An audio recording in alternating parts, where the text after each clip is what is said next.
يقال ان الاب يحب انك تسمع له بينما الام تحب انها تسمع لك. ويقولون ان الام تسمع باذنه وعينه وانفه وثمه، يعني بكل جوارحه، لذلك التعامل معهم فن. متفقين.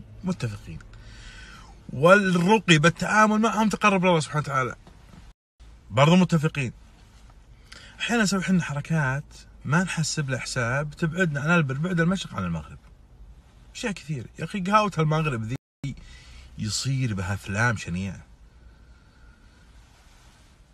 بعضهم يدخل تقدر داخل على ستاربكس، انا قهوتي بدون هيل، وهذا هيل بدون قهوة، وهذا زنجبيل بدون سكر، وهذا سكر بدون زنجبيل، و14 شغلاتها بيدن يضرب من النفسيات دول وطلباتهم. كل طلبات ساحر، كل واحد له طلبه مختلف عن الثاني.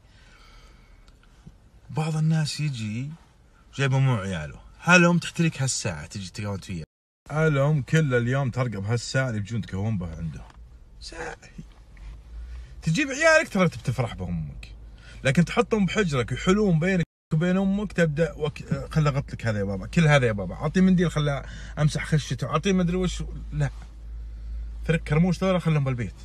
امك تحتري هالساعة تزابلك به وتناظرك وتسمع منك.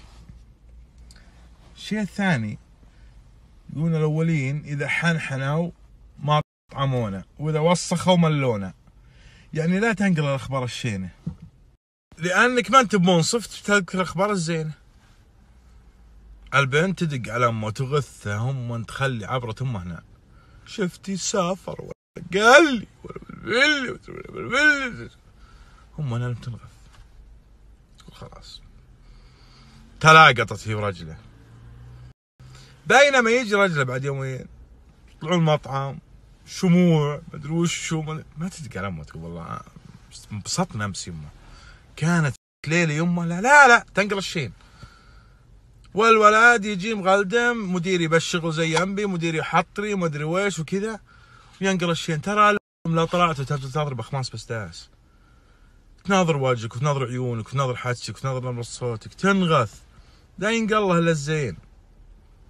هي فرحة باللي تسابره وارتفعوا من العيال والبنات، هي تلقاه منكم ولا من اللي عنده بالبيت ذولا المراهقين اللي قاعدين يعاملونه بنك الانما، عطين 50 عطين 100، ولا من الابو اللي يدخل يصبخ ويطلع بصوت ويدخل بصوت، ولا من الشغالات اللي وحده مضربه فوق بسبب طلباتكم الشنيعة، ولا من حقين هالمراسيل ذولا اللي كل ولد يطلبهم يقف عند الباب وهم يحط يمه ترى عند الباب ذا يبي 200 طالبين. تهد من نفوذ منين له؟ ما عندش. فأنتم مصدر السعادة الوحيدة. حتى لو جيت للبيت لا تقعد أنت يعني ورا بنات اسمه قامان، ها؟ للحين مات أنت ما عشت معهم، عليك بمرك وعيالك. تيجي تفلم على هلك تسوي نفسك، لا، عليك مرك وعيالك. تبي تعيش معهم، تبي تمسك من A ل Z. اما تجي كذا تفلم غير بتمشي، لا، توجيهاتك هذه خللك. لا جاي يمشي قال ترى نورة تجي تسلم عليكم بعد الاخير مرته، لا بغت تجي المولم عريض يعني، لا باب مهجوب تجي الجو اللي انت خالقه لعيالك انهم بيجون يسلمون على امك. ليش؟ هم تجي يا اخوي الباب مفتوح. حتى البنات يعني اللي قاعدة بيت امها حضانه ذي، تطلع هي خوياتها الكافي، بتطلع هي خوياتها الشاليه، ما ادري وش، تحلت بناتها عند امه. تقول لا معهم شغالتي، مثل قلت ما لحد منه. ريال تبي لهم فريق يتابعهم، شغال ولا شغال. المهم انا اقول ترى البرفان تمهم. تقول ما نازل ارقى بالشيء، ترى انا متابعين يا ناس كل الامهات. حتى يوم اجتمع سناب شات بالرياض استغربوا من النسبه 52% فوق السن. وش تبين يمه برقيبه ذا القصمنجي البثر؟ انا بثر، انا قاعد اوسع صدر امك يا ما بلندن يا ما مدري ويش، يا ما قاعد انا اشيل معك متحمل. تراي جمهوري ما في مراهقين يسفلون بتويتر تسفيل ما واحد يرد عنه. احنا المشاهير الثانيين هم جمهور وناس صغارين كذا، لما تكلم واحد بتويتر طبوا جيش يدافعون عنه، انا ما بحد دافع عنه، ما يقوى، ما يشوفه، ما عنده حسابات يدعي لي بس ان شاء الله خير. فتجي بعد انا تتحذفن من امك ليش يا.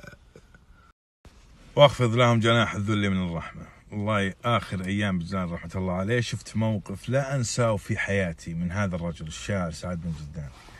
كان اذا رد على امه ما يرد الا من حنين، ما يرد الا من حنين، حنين يظهره وهو واقف عشان يرد على امه، يذل روحه له.